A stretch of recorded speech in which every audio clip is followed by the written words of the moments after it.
ආයුබෝවන් ඔයාලට. ඔන්න අද මම ඔයාලට ගෙනාවේ වෙනස්ම විදිහේ අතුරුපසක්.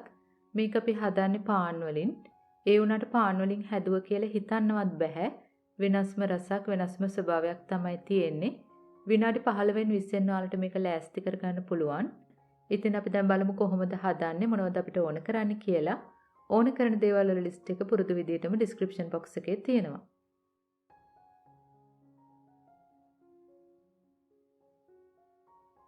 මම දැන් මෙතන අරගෙන තියෙනවා පාන් පෙති 7ක්.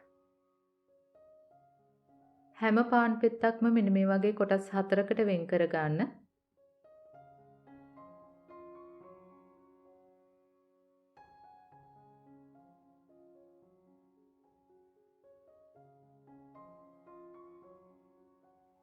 මම දැන් ඊළඟට මේ පෑන් එක රත් වෙන තියෙනවා.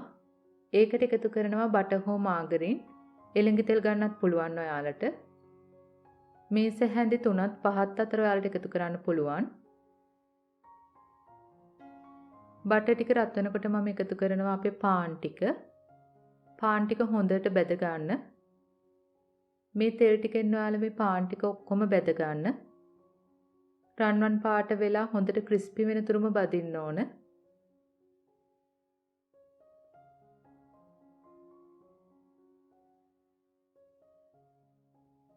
කලින් මාගරින් ටිකෙන් ටිකක් ඉතුරුනා නම් ඔයාලට ඒ ටිකම ප්‍රයෝජනට ගන්න පුළුවන්.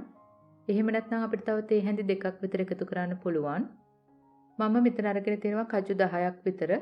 මෙන්න මේ වගේ පොඩි කෑලි වලට කඩලා හොඳට බැද ගන්න. කජු ටික බැදීගෙන එනකොට මම එකතු කරනවා මුද්‍රස් පළම් මේස හැන්දක්.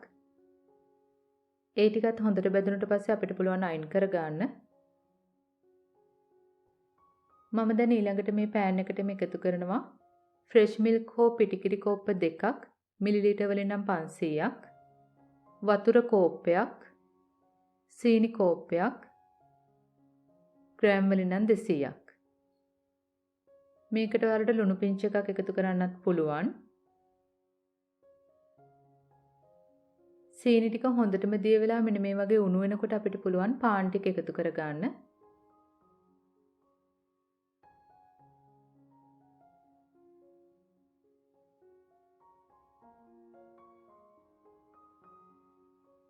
පාන් ටික කිරිවල පොඟවලා මෙන්න මේ වගේ අපිට පුළුවන් පොඩි පොඩි කෑලි වලට කඩා ගන්න.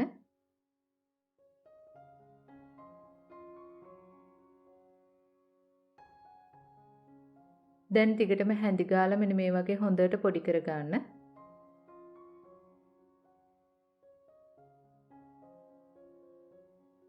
මේ මිශ්‍රණය දැන් ඔයාලා දිගටම හැඳි ගන්න. විනාඩි 10ක් වගේ හැඳි ගෑවනම් ඇති. මේ වගේ ඝන වෙලා පෑන් එකෙන් ගැලවෙන තරමට ආවට පස්සේ අපිට පුළුවන් කලින් බැදගත්ත කජු ටිකයි මුද්‍රස් පළම් ටිකයි එකතු කරන්න.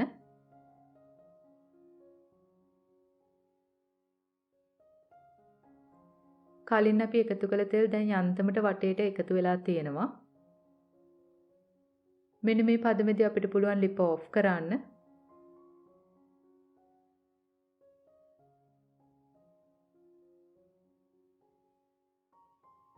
මම දැන් අඟල් 8 බේකින් ට්‍රේ එකක මේ වගේ හොඳට බටර් තවර ගන්නවා.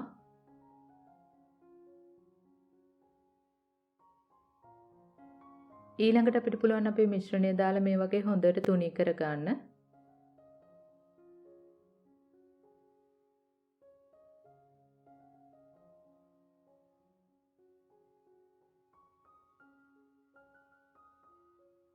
කැමතිනම් නට්ස් වියලි පළතුරු උඩින් ඉහින්න පුළුවන්. මේක දැන් ඔයාලා හොඳටම නිවෙන්න දෙන්න. නිවුනට පස්සේ අපිට පුළුවන් කෑලි කපා ගන්න.